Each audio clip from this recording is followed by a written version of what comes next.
Moving to oneness.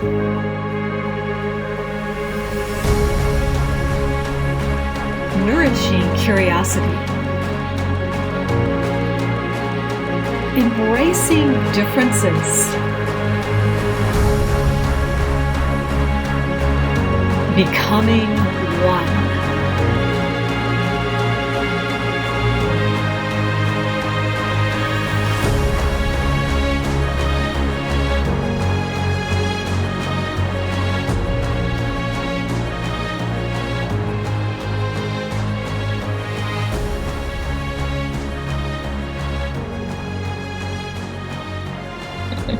Everyone, I have a fascinating guest as usual along, but the trees were just falling or screaming through the windows, telling me, oh, ask him later to connect with us and bring our wisdom through. So stay tuned to what the trees have to say. Hello, everyone. I'm Meilin and I have with you from Wisconsin, the place my father is from, Bjorn Lestrud, and he's a young man who is going to be in many years to be spoken about from now on, and has been already and will be for a long time. So please, everyone, welcome with me, Bjorn, to the Moving to Oneness podcast. Hello, Bjorn. Hi, thank you for the introduction. Interesting, and often get referred to as young man, even though I look young. I'm 41. Yeah, but I believe many of us will live much longer, and suddenly a 40-year-old person or being is really still in his teenager years. All right. Yeah, and I think age is really not important. It is something that is condensing us at the moment. If we in expressing and unfolding. So when we think, the restriction of age, or where, in what generation do I fit in, and do I need to be as the others in that generation, it does something with us. It doesn't kindle, I think, the creative essence we carry within ourselves.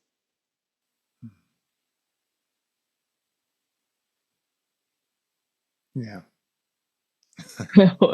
It's going to be fun to observe you over the next decades, see what unfolds with you. But I would love to share, or ask you to share, Bjorn, because you have so many things, and we'll talk about how you really embody the insights that you get from nature into your sounds and your work. But how did you get to the point where you really found out that is for you to sound out the frequencies into this world? Because this is really exciting. You went to Mexico, but that as a younger man, of a young man. Sure. Well, it's been... I can point to a series of steps and say that there was the first real tangible experience of it. Although when I had that experience, I didn't know that it was going to lead to where it is now. But I did go down to Mexico for a while, and I had been living around the world. I lived in like 15 different countries over 5-6 years, and I was struggling with some things. I had chronic arthritis that had developed in my knees, so I couldn't even sit down for more than a couple of minutes without having to stretch my legs just to get some relief. They would just stiffen up so much. And I had chronic back pain that was quite bad. I mean, I had to see a chiropractor regularly. It was from an old accident. And there were some other things too. But I arrived in Tulum and had no intention consciously of doing a spiritual exploration there. I went there because I had a friend there and I heard that it was kind of cool and sort of hippie place. And so my friend got into a little bit of an accident with his toe one day, and it was, so it turned so black that it was like a guarantee. Okay, that toenail is going to fall off. And multiple people told him, your toenail is going to fall off, right? And so I didn't see him every day. One day, maybe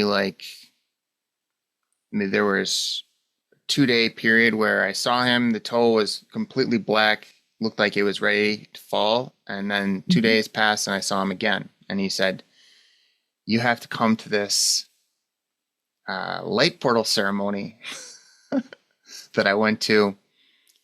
It healed my toe. And I looked down at his toe, and his toe is completely normal, no discoloration whatsoever, toenail fully intact. Like, what is going on here?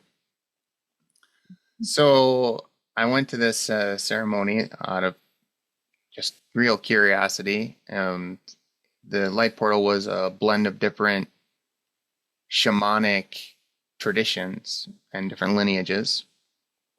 And so it was a very dynamic thing. There was biodynamic breath work, shamanic drumming and chanting going on. There was physical body work, like myofascial organ release type of work happening, among other things. And then this little tiny woman from this ancient Muslim lineage of healers, she came over and she started digging her fingers into my body, and it hurt really bad. And then I just did everything I could not to scream, but a lot of people were screaming. And then next thing I know, I just start laughing, uncontrollable laughter. And it was like this very deep laughter that came from a space of myself that I knew, but I yet wasn't familiar with. So I thought, well, I need to explore this further. And so I set up a private session with 2 of the 4 facilitators from that ceremony. They were partners, Ina and Jose, and they came to my apartment, and Ina, the small woman that was, working on me, digging her fingers in, she worked on me for like an hour and a half, working on blockages and different things. And then the 3 of us sat after she worked on me and talked about what she interpreted of what she saw. And she told me, well, you have this from fear and anger from your father's side, and this from your mother's side. And then I saw a guide. I saw a jaguar animal guide, and I also saw a shaman, a Native American shaman guide. And then the next part of the private session was meet your guide. And so Jose, her partner, served me a plant medicine called hape. So hape, what is it? Is it's known by some people as shamanic snuff.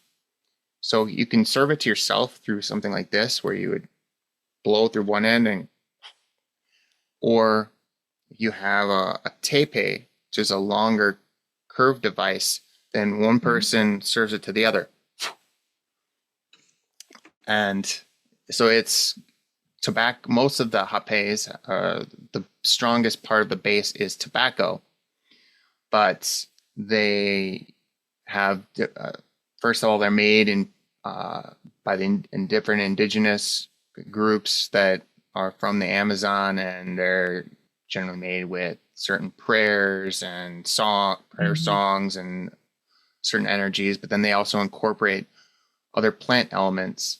Sometimes it's ashes from a ceremonial fire.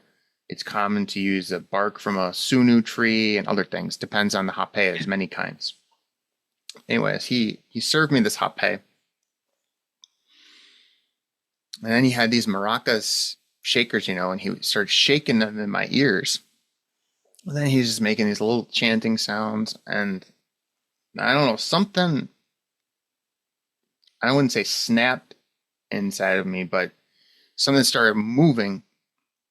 And next thing I know, I'm chanting, and I can't stop. It doesn't feel good, though. It felt traumatic. like I was carrying the weight of the world through me. And then I got sick, purged, and I was laying on the ground for several hours after that. But the next morning, I noticed that all the pain in my knees was gone.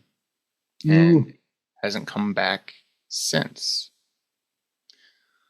So that was kind of the beginning. So it's kind of an initiation, right? Where you really saw that you weren't walking your purpose in a way. If it's the legs or knees often, and we don't walk it, sometimes we don't even know, because we don't grow up in a civilization or in a culture where, older people see, or the ones of the tribe or the community, who we are, how we are born, right? So many of us healers in the European structures, where so many have died or been murdered or removed for the last 2,000 plus 3,000 years, maybe already. It is hard to identify what we are. We have to find examples. And I think all of your travels brought you to this place. So it's like a spiral. So, and then that was like the battle opener. So I'm happy you followed intuitively your urge or your quest to find yourself. So fantastic. Thank you. Yeah, that was that was actually quite difficult, and I didn't want to go near hape for a while after that. I bet. Now I love it. Now you love what? The singing? That, or living, or you love living, or you love... I also love the hape medicine. Okay. It's one of the things I work best with, because I like working with different plants. And hape is like a plant ally. It's not something that, there are plants like psychedelics where a person takes it because they want to have this big visionary experience and see their life from a 30,000-foot view and understand the whole world. And that hape is much more physical. I mean, there's the spiritual component, but it's much more through the biology. And so I really like that. Yeah, you used the word ally, and I think that is very important to distinguish. It's not like an event and that is over. It is, you create a relationship, you begin to relate. It goes into, in a way, it synchronizes with you and supports you in unfolding whatever is in you, right? In that aspect, plants are way ahead of us. We fell out a little bit out of the choir or the sounds of the world, the one light, the one sound. And plants and animals are in it, and we're being all led now to move back into that and to learn who we are and recognize that we're able to do so much more than we have experienced or been told. I'm not sure where it comes from, but there's a way of one culture, the way that they actually refer to plants, it actually means those beings that take care of us. Ah, yes, that fits wonderful. Oh, I like that. And there's also traditions with the indigenous, especially the Shipibo tradition, which is a very long lineage from the Amazon. They do often what is referred to as a dieta. So they have different specific plants that they do this with, but and they call them master plants. But yeah, you can also do a dieta with a plant that's not a master plant. But basically, they'll follow certain dietary rules and certain behavioral rules, like no sex, you can't eat sugar, little to no salt, things like that. And you'll work with a particular plant. So maybe like one common way is that the person will take like the bark or the leaves of a plant, and then they'll make a tea in the evening, and they'll work with the plant over a period of time, maybe a month, maybe 3 months, and get to know the plant and go deeper and deeper and really immerse with the plant. And it's a very powerful thing. I've done 3 of them now myself. You know what comes to mind while you were speaking is, if I look at the now in the colder regions here of Europe, how we can do that as well. Yeah, we're big tea drinkers. To take a certain tea plant, drink it, and they're not so much written, but it's coming back. People are again very interested what the herb women have brought out, because they became less and less and less. And they women especially, but also their men, going again on walks and figure out which herbs they can eat. There's a person who heals cancer by eating herbs, for example. Now we stay with the herbs. You go into a relationship, and some are very seasonal. So you do like a 6-week period when they're in season, or sometimes when they carry a fruit or flower, whatever it is, and you drink it, and it does something for your body. Maybe it cleanses, or it nourishes you, or it heals a certain organ. And this is important to look around wherever you live out there. What herbs are from your region, and are you eating seasonal?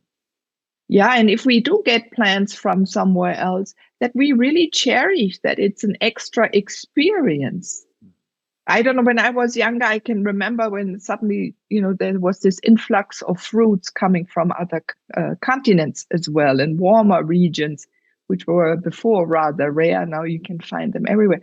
But that we go into relate in conversation also in what we eat, and ask maybe your food or whatever you drink, do I need to drink you or eat you maybe for a little time longer? So just a little tip to explore the plants that you already know. So go on, Bjorn. Yeah, and basil, for example, has a lot of similar properties to one of the master plants that the Shipibo work with, called Bobinsana. And so you could, for example, do a dieta with basil, and I'm sure it would have some very positive effects. I learned once from the Anastasia books something. She wrote in there, you take the basil seeds or any seeds that you plant into your mouth, and let the salvia coat it until it gets like a coat. It develops really quickly a coat. Different seeds, it takes a little longer. But what happens in that moment, it recognizes what is missing in your body. And then you can plant them. Also, the seeds germinate much better because they already got that certain code that we gave them. And also, it's beautiful to walk barefoot then wherever you put the seeds in. And maybe also, use your hands, you stamp it, or your feet. Because again, it can sense so much of what is missing in a human body, and it will bring that to you later. So thank you for reminding me with the basil seeds, because I tried it. I'm on a balcony at that time. I didn't have a garden, but I did a pot outside, and I put it in the mouth, and then I even put my foot in there. Yeah. And so it nourished. And now I have it outside. It's a whole different story. But that does help if you don't have a garden. Yeah. So one thing this isn't about planting seeds, but you mentioned putting them in your mouth so that you connect with them and then it knows what you need. Mm-hmm. So I recently did some work with a plant called Chiricaspi from Colombia. Well, it's an Amazonian plant. Okay. And I had a tincture and some leaves for making a tea. So the tincture, what I would do before I would take it is open it and blow into it so that it could understand me before I put it inside of me. Yeah, to give it time. I love that, Bjorn. It is giving time, or in a way, it's Achtung. It's not respect. I'm looking for another word, but acknowledgement. You acknowledge what you're doing so that you relate to it. You acknowledge, and then acknowledgement comes back, or the exchange of wisdom. Right? We sometimes go to a tree and hug it or sit against it, but we forget sometimes to do it this way. From the Asians, I remember they put their hands over their food before they eat it, or even when they come back from shopping, they put everything on the table, and they called it blessing. But in a way, it's exactly that. We give loving energy to the food, and it gives it back, and then it goes. It's like going forward and good. That plant gave a lot to me. Yeah, I bet. What did it give it to you? Can you share? Sure. I worked with it for 4 weeks. Mm-hmm. The first 3 days or so was very physical. Went through like deep in the guts, and I felt had some indigestion. Had made me super tired. I went to bed early. But after that, first 3 days, all that stopped, and then the emotional purging started.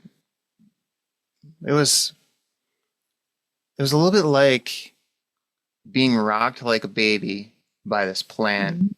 So it was bringing up emotion to be cleared, emotional charge, but it took all of the difficulty out of it. So I could sit and just cry or whatever and not feel the least bit of pain in the process of doing it.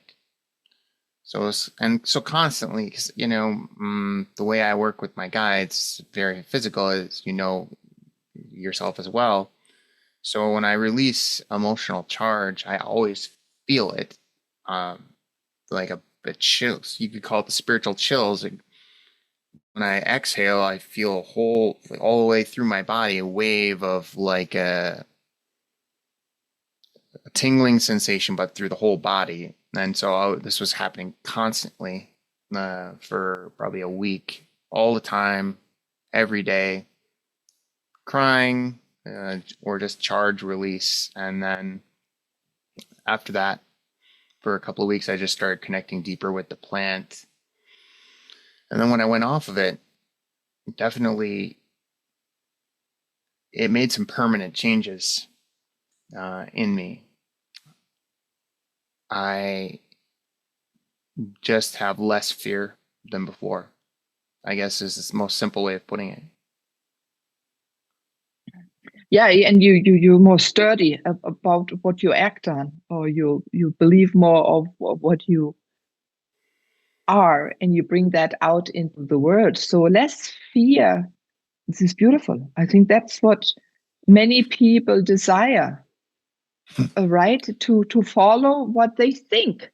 I think the biggest fear often that I notice, and maybe you've noticed it as well, Bjorn, it's hard. I've experienced myself, is to act on what you think is right, and to not be afraid. So the people that are not so afraid about that, depends on how they grew up or what, they're rather lucky. So it's nice to have a plan that supports one, to acknowledge what one is. Yeah. And a big part of the healing process for myself, since I really initiated, as we talked about before, has been actually moving through a birth trauma that I experienced.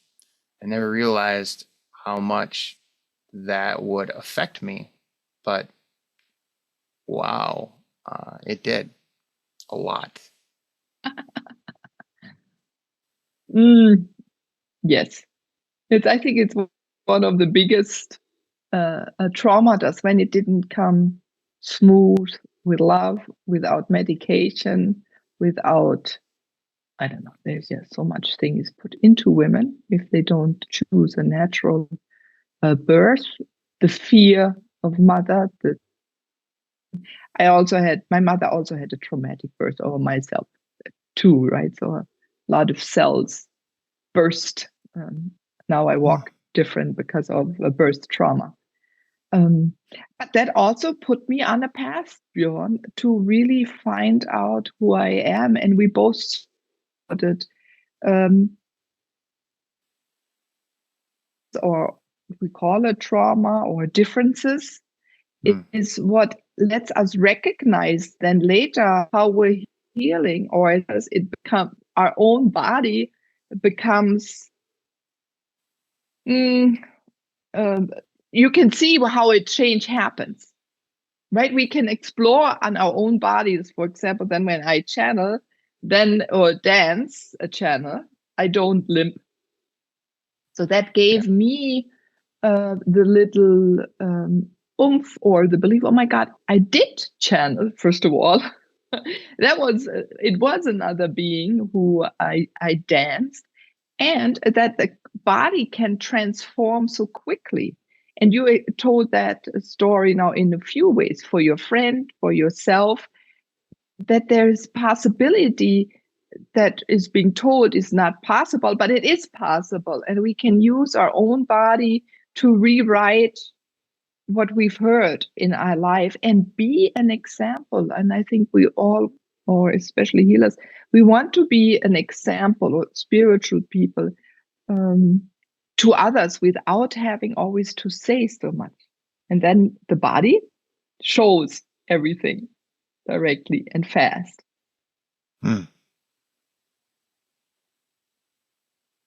Yeah.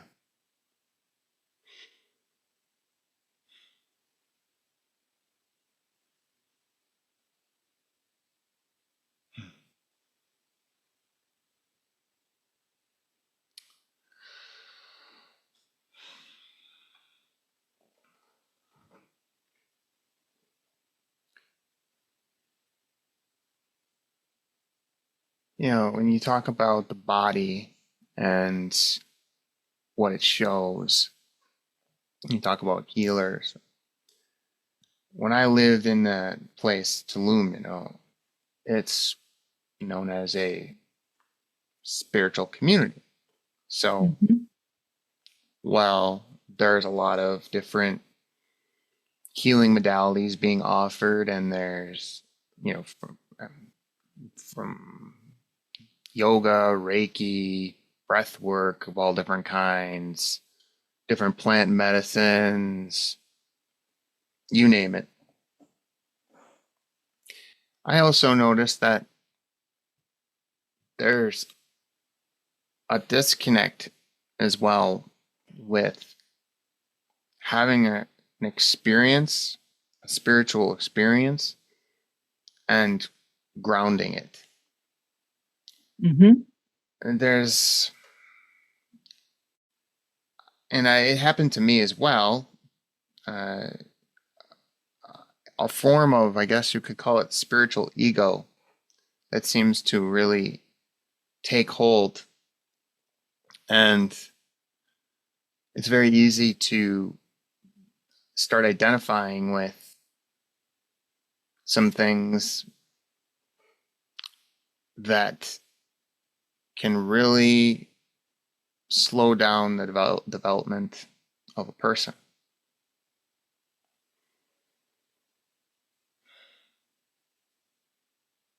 Does that bring up anything for you?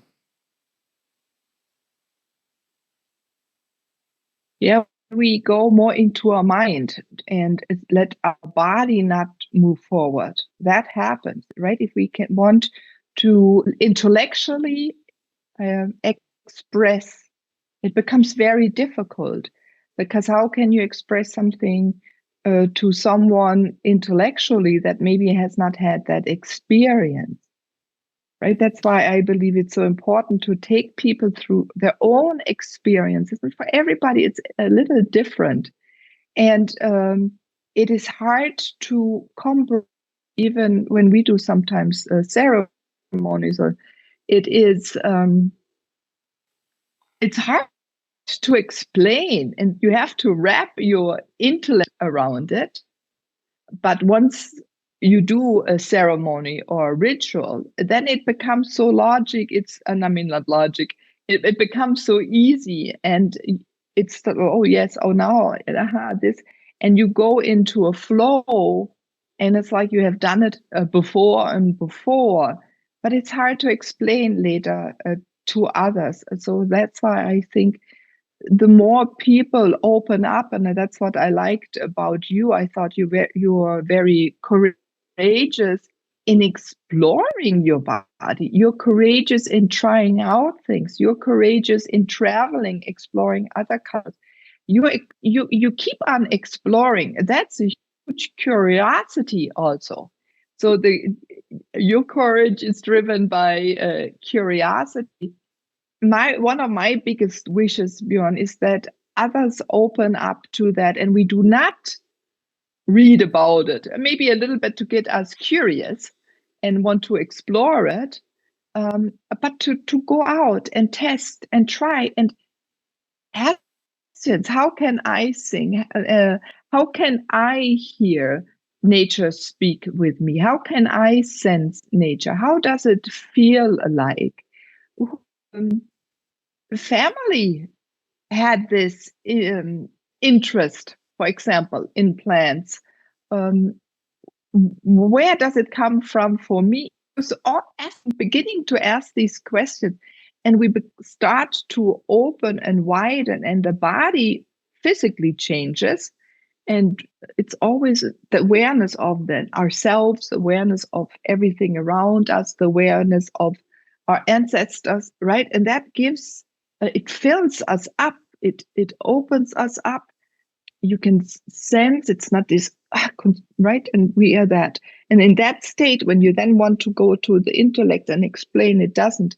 And sometimes we have experiences, but it takes a few years to understand. Also, that it's also that it has to change in your body. We need a few other experiences to comprehend what has happened, right? If you have an extreme experience suddenly, because it comes out of the blue and it throws around everything that you have lived. So you cannot just discharge the 20 years behind you, the 30, 40, 50, 60, 70 years. Yeah. And then also, I believe, as we acknowledge and embody it in our body, then the environment has to change, and our family, our colleagues, maybe our workplace. There is so much. It's a very complex thing, and we are a piece of it. And it's like, I use the word bottle opener. The bottle, it opened the bottle and was like you have your bottle of champagne that was under pressure, right? But for everyone, it's different. And how can you have to be then also patient? So it's a complex way, and I wish people would just exhale with it and inhale and be patient And we don't have to explain too much. It's important that we share how we feel, how I feel, how you feel, and then everything works out. And it takes time. It takes time. The body itself has so much wisdom already that, just going up and then getting caught here and missing the integration here is like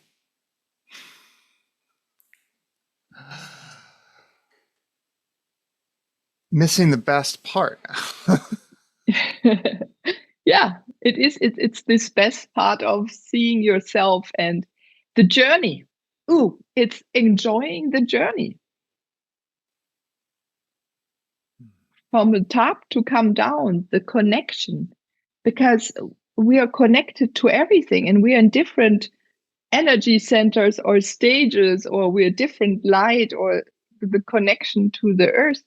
There's always, we're somewhere else, and just enjoying that journey wherever it may be. Thing is, coming down here, to center is like, that's where a lot of the pain is too. And I use sort of a model, and I came up with this. It's not perfect, but it allows me to be flexible in how I think about transformation and healing. I call it the primal path, and the path, PATH, each stands for a stage, but it's not this, and you're done. It's more like these things are always happening all the time in different levels and interrelating to one another. And it starts with a person wants to, get past where they are and something more. And so they first have to acknowledge the pain that is there, pain, and feel it. And once we feel the pain, we can have an awakening, an insight, something new has room to come in, right? Yes. But with an awakening, it's a one-off. It's not a permanent shift. Well, there can be permanent aspects to it, of course. And so, to me, the stage of transformation is learning how to turn that awakening into a repeatable process through practice. So for me, I do a lot of different things that work for me in my daily practice. I use sound in different ways, whether it's through my own chanting, listening to biofield tuning. I do qigong, different things that I do. Or sometimes I do my dietas or whatever, right? Practices. And then the last element, heritage, which is to me like the supercharger for the whole thing. This like, all right, but what are you doing all this for? If you're just doing it for yourself because you want to feel good or look good, then it's only going to take you so far, right?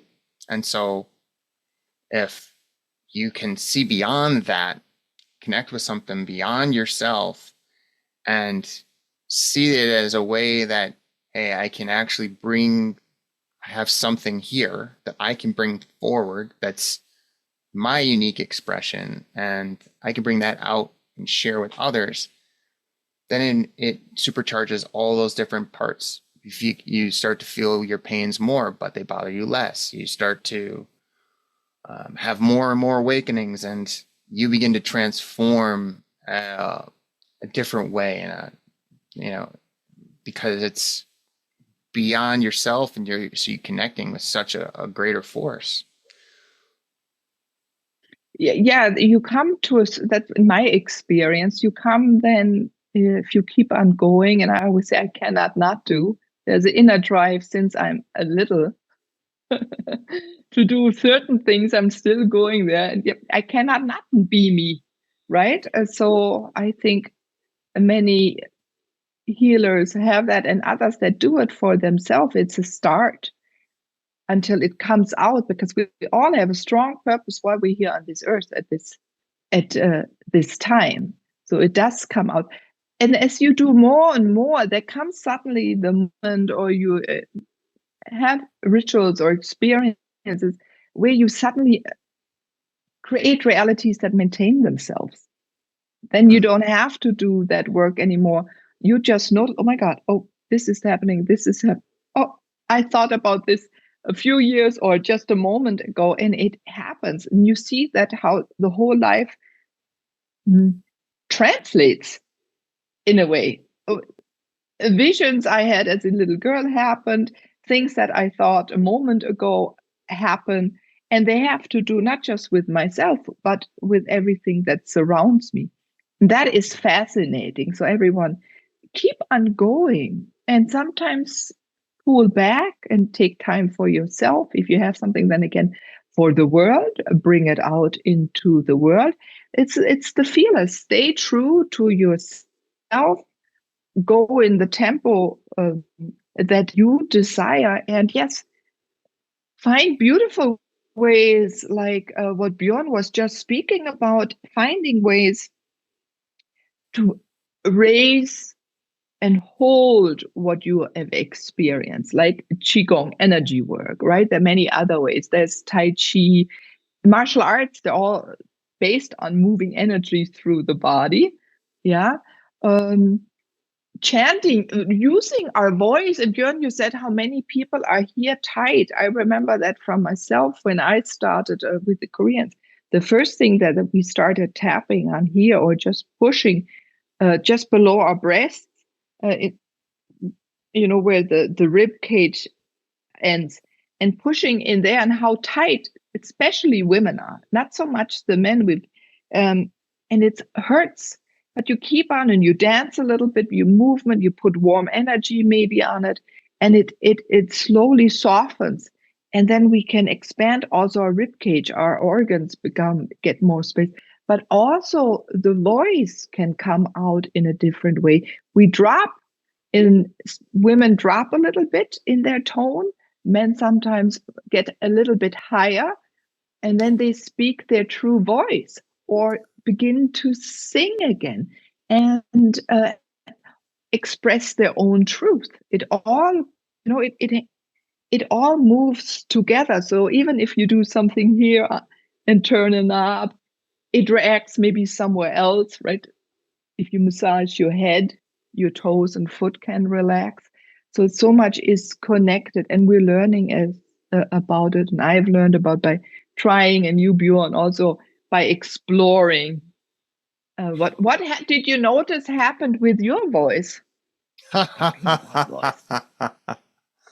Well, it makes you laugh. So it is all about you. Now your uniqueness comes through. There was in Tulum when I was there in Mexico. Yeah, I was doing some work with plant medicines there and some other modalities, but there was a strong plant medicine theme. And I, at one point, was introduced to a medicine called Bufo alvaris. It's connected to the secretion of a toad, apparently. Anyways, I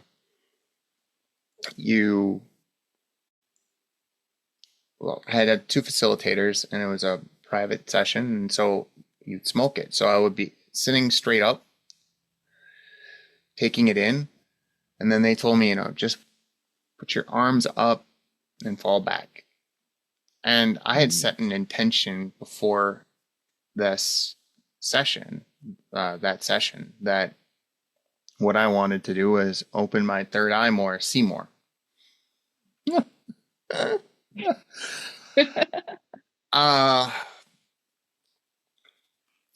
So I took the medicine, and immediately for me that medicine instantly put me into a blissed state. So I mean, even as I'm falling back, I'm making this sound like ah. So I'm laying on my back, and I suddenly feel this really sharp digging, like it's almost like someone was taking their fingernail and digging like deep into the center of my forehead. It hurt. The next thing I know, there's this explosion of blue light everywhere, and I'm still laying on my back, and this song just erupted through me. This beautiful song, and I mean, I was so tranced out, like that. I mean, there was no mind at all involved with it, and it just happened through me. But it wasn't just that it was a beautiful song, it was the elements of my voice that it unlocked to all of a sudden I went from this quite limited range, not terrible range, to this very dynamic range where my voice could go high, quite high, very low, and all these different voices started coming out as well, different expressions of singing within the ranges, and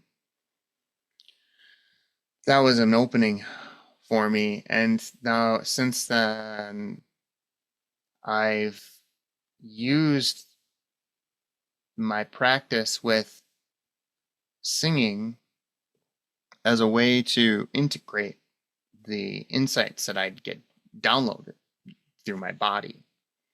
So an example is I went last year in December to meet this Mayan abuelo, who's also down in Mexico. And he's this, revered spiritual teacher. And, abuelo in Spanish means grandfather, but it's also a term of endearment, and also can be used like in Mayan communities to describe like the elder who's kind of the one that's really looked up to and so forth.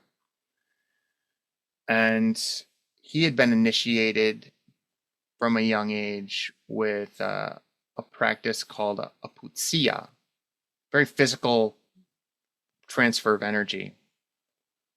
And so I received a putzia when I was there, had this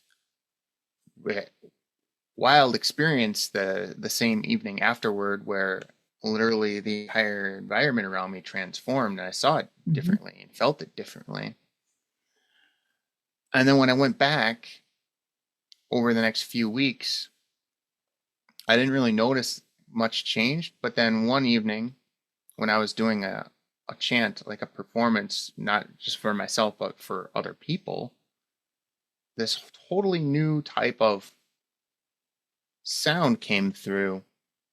And I realized that had come through as a result of the integration of that experience that I had.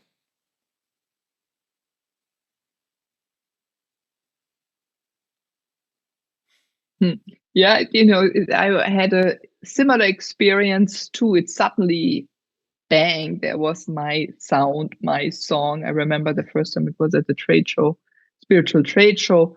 I don't know, I went through something and I came back and said, oh man, you're totally out of your body, to make the story short.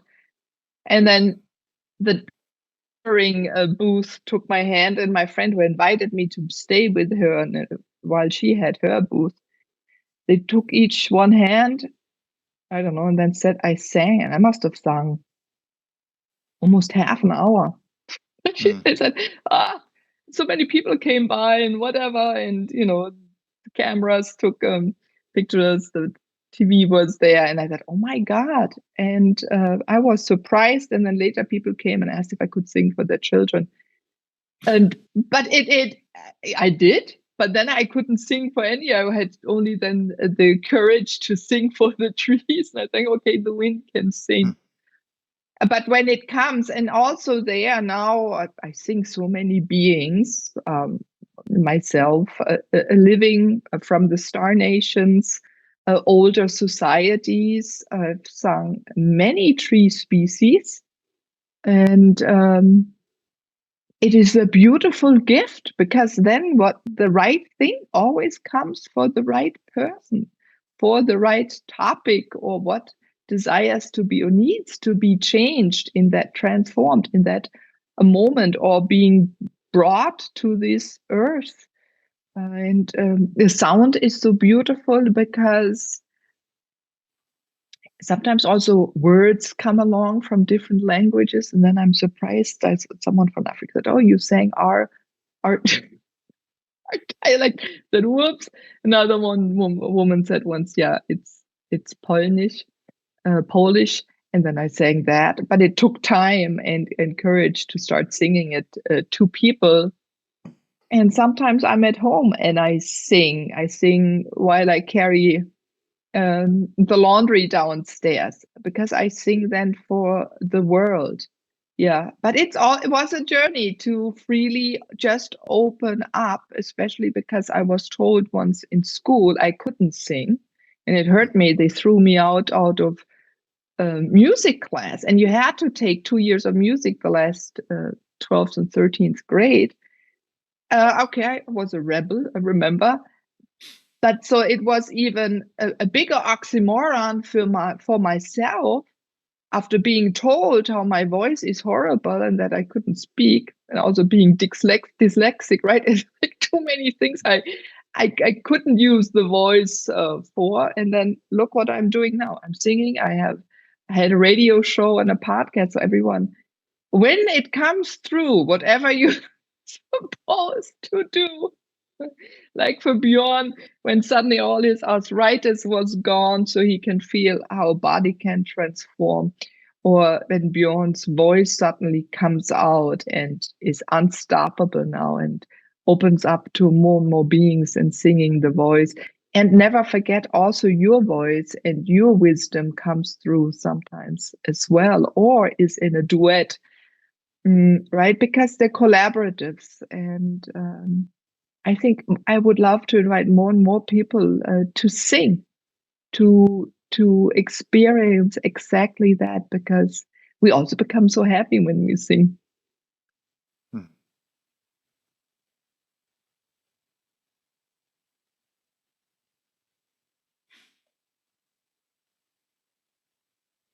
Have you experienced that you have sung a tree? But because at the beginning of the show, the tree did ask, what comes through for you, for the audience? What is important that is for you to be expressed? Oh. Is this a question? Yeah. Can you read? It really is not a question. It is like you got what is it? Homework to do. The trees did say you have something to bring for them to the world. So the plants are always fully behind you. You're encircled by many. You have many beings around you, the shamans from many cultures and different worlds. So what is it? It's primal, I know that. What is it that you're trying to understand? The message? No, what you have for the audience to share, that the tree wanted you to share. You want me to actually maybe say something maybe that you would have not said. Well, the best way I know to bring forward that sort of information, I'll just do like a very, very short chant. Okay, wonderful. But I'm going to need to make a quick adjustment to the audio so that we can move it to high fidelity. Sound on, musician. Yes, good idea. High fidelity music mode. And since you mentioned plants specifically, what I am going to do is connect with one physically. We'll take the mint dream hape from the Kuntanawa. We'll connect with that. And then I'll bring forward a very short little chant. Thank And you. I'll bring my buffalo drum, which is next to me here. So I'll use that and my voice.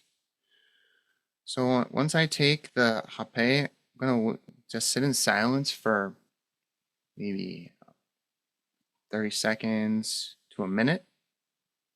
And then I will start. Okay.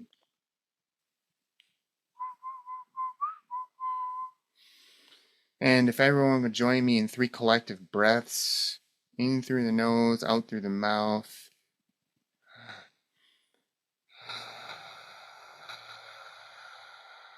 Just to surrender.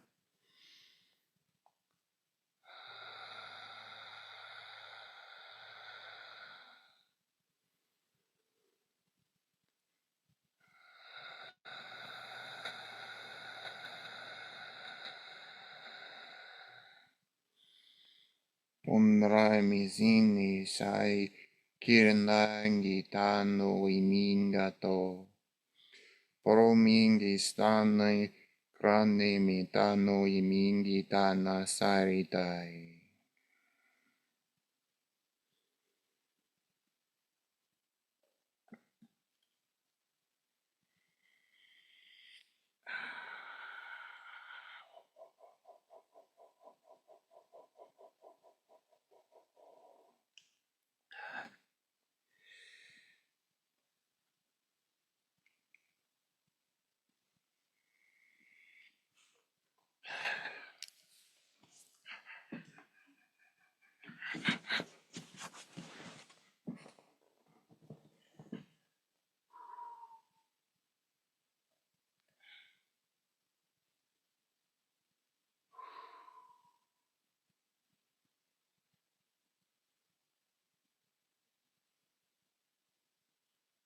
Ooh.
Mingia mingia panane minganeo paname ni tanea panase mananea pane mate kanina no ekitameo pino ane mona mane manunu.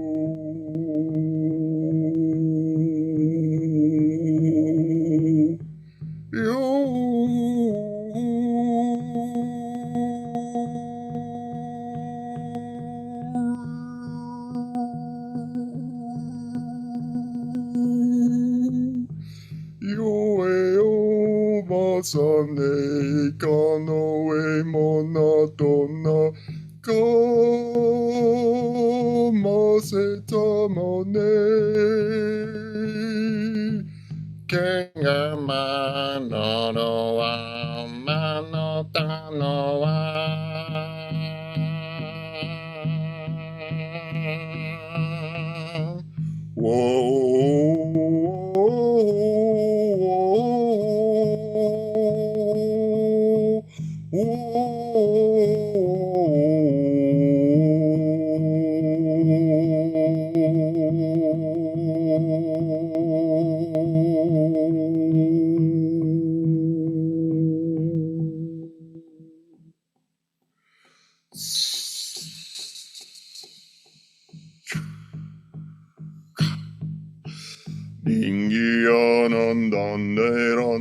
Donnara bengeyo Pinande kara donnoran Osanare manano to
Ooh.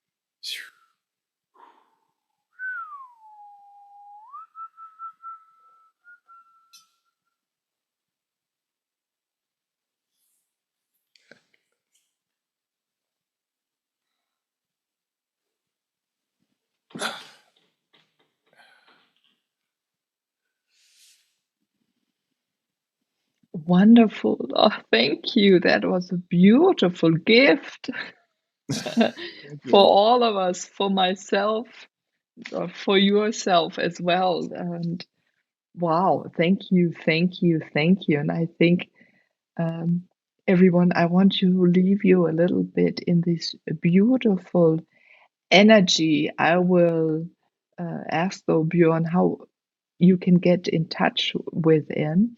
How can people reach you best, Bjorn? Through my website, bluedragonhealing.net. Yeah, so everyone, I will put it in the notes as well. The blue energy and the dragon energy behind you, that is always something I could feel. That's also how I got connected to you. That's a way of, I recognized what beautiful light you're bringing through, and your gift is fantastic. But we're all such great beings, and you are an inspiration to many to open up, to become more courageous, to follow their curiosity, to move forward, to show themselves with the world, Bjorn. And you're an icon just for that, because you do what you is what you desire and also what is needed for you, and you go for it and explore it. You go on that adventure, and everyone follow his footsteps. Nudge yourself a little bit forward to explore a little bit more about yourself or other cultures, what they have, maybe the missing link for you. We're so mixed, all of us. Our DNA is so mixed on this planet, and maybe sometimes even the star nations are in there as well with their DNA. So go out into the world, find your voice, express it, play with it, sing it, drum it, Try the plants. Bjorn, maybe a last sentence for everyone that you want to share with the audience?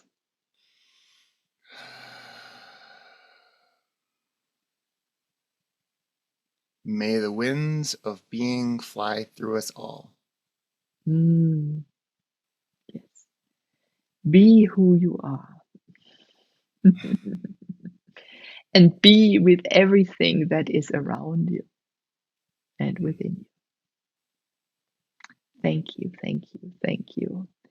So, greetings to Wisconsin. Wisconsin is in my heart, in my blood.